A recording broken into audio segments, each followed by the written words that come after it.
이 노트북을 제공해주신 이그닉에게 정말 감사드립니다. 그렇지만 할 말은 하겠습니다. 왜냐하면 지금부터 조금 패고 시작할 거거든요.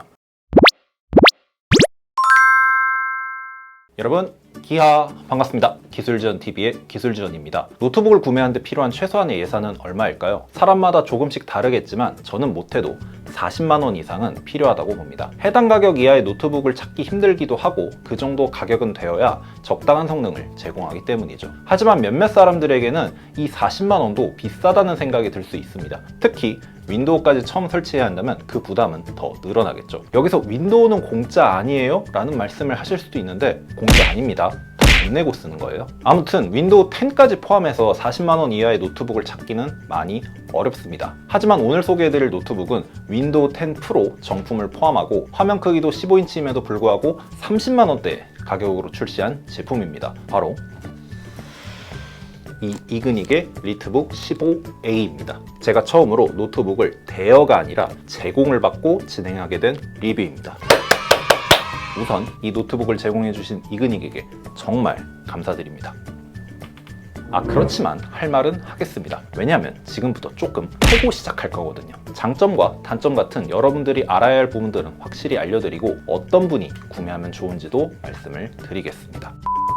우선 외관을 한번 보시겠습니다. 외관은 이렇게 보시면 그레이 색상인데 살짝 좀 국방색 같은 느낌이 듭니다. 이렇게 디지털 전투복이랑 같이 두면 왠지 묘하게 동질감이 들죠. 재질은 플라스틱인데 이렇게 만져보면 뭔가 단단하다는 느낌이 들지는 않습니다. 그리고 이렇게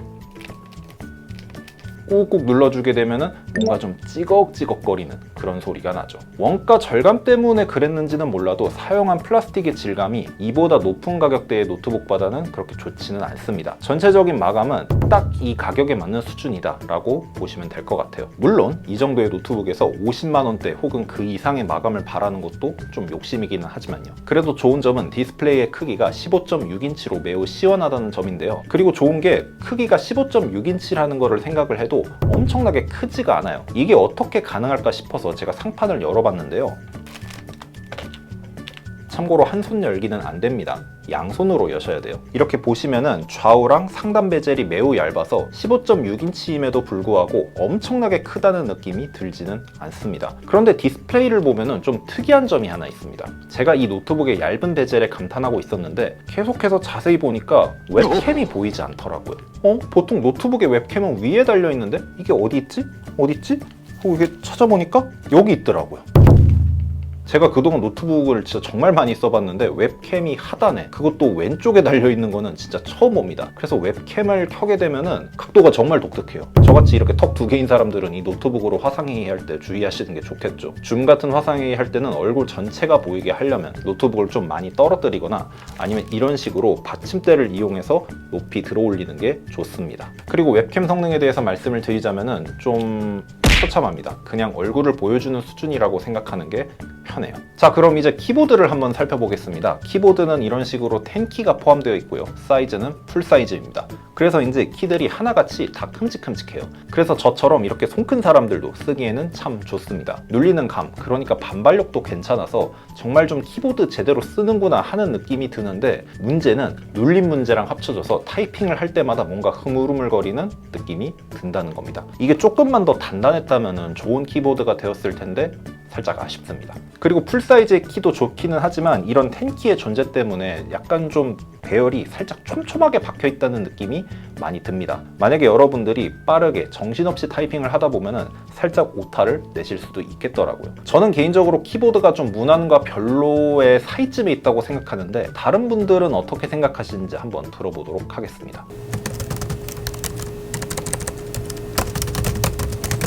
키감은 살짝 장난감 만지는 그런 느낌이 있어요. 조금 가볍고 터치감이 엄청 좋지는 않지만 그렇다고 나쁘지도 않은, 사용하는 데는 무리가 없는 정도의 수준입니다. 다른 분께서 사용하신 그 소감을 얘기해 주셨는데 나 이 노트북 키보드 때문에 못 쓰겠어 정도의 수준은 아니었다 라고 보시면 되겠습니다. 그리고 제가 웬만하면은 이 트랙패드에 대해서 이야기는 잘 안 하려 했거든요. 근데 이그닉 측에서 다음 제품에 꼭 고려해 주셨으면 해서 일종의 좀 피드백 차원에서 말씀을 드리도록 하겠습니다.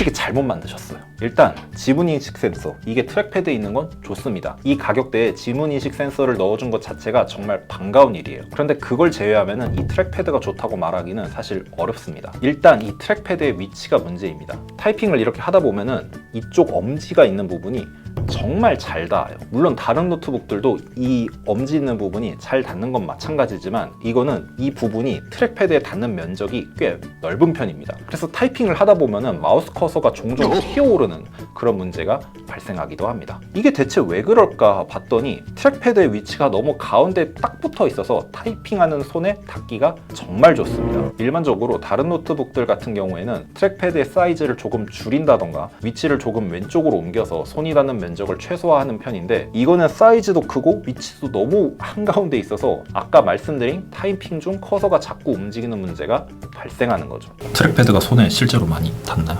네, 많이 닿고 치다가 가끔 이렇게 눌려지기도 해요. 많이 튀지는 않는데 오래 작업하다 보면 튀는 현상이 많이 일어날 것 같긴 해요. 그리고 이 트랙패드 자체도 클릭감이라든가 터치감 그리고 감도도 썩 좋은 편이 아니라서 평소 사용 시에는 트랙패드보다 마우스를 이용하는 것을 저는 권장드리겠습니다. 안 얘기해도 돼요? 솔직한 소감을 얘기해 주세요. 조금 둔탁한 느낌이에요. 소리도 그렇고 터치감도 그렇고 하지만 뭐 못 쓸 정도는 아니다. 개인적으로 다음 노트북 출시하실 때는 트랙패드를 한번 좀 봐주셨으면 좋겠습니다. 자, 이제 그럼 단자 구성을 보시겠습니다. 단자의 경우 우측에 USB 3.0과 이어폰 단자, 마이크로 SD카드 슬롯이 위치해 있습니다. 이 마이크로 SD카드에 대해서 할 말이 있는데 제가 이걸 용량을 확장하기 위해서 SD카드를 추가했었거든요. 그런데 방향을 잘못 꽂았고 순간 보고 왜 이러지? 해서 이걸 빼기 위해서 살짝 한번 눌렀는데 그 상태로 SD카드가 노트북 안으로 들어가 버리더라고요. 이거 SD카드 추가해서 쓰실 분들은 꼭 주의하시기 바랍니다. 좌측에는 HDMI 단자가 들어있는데 미니 HDMI? 좀 당황스럽네요. 보통 미니 HDMI 같은 경우에는 투인원 PC처럼 얇은 노트북에 많이 넣는 단자인데 심지어 자세히 보면 이 주변으로 이렇게 사출 자국이 보이거든요. 이거 자세히 보면 풀사이즈 HDMI 사출 자국인데 아무래도 이 노트북 디자인을 베이스로 풀사이즈 HDMI가 들어간 노트북이나 C타입 단자를 달아서 PD 충전도 지원하는 그런 모델들도 출시하려 하지 않았나 싶은 생각이 들어요. 다시 단자로 돌아와서 미니 HDMI 옆에는 전원 포트랑 USB 3.0이 있는데 추가로 이 노트북에 사용되는 충전기 같은 경우에는 굉장히 단순하게 생겼어요. 출력도 36W로 적은 편이고요. 무게는 160g으로 꽤 가벼워요. 게다가 노트북의 자체 무게도 1.6kg 밖에 되지 않기 때문에 15인치 노트북이라는 걸 감안하면 꽤 준수한 편입니다. 노트북이랑 어댑터만 해서 백팩에 넣고 들고 다니기에는 휴대성도 충분했습니다.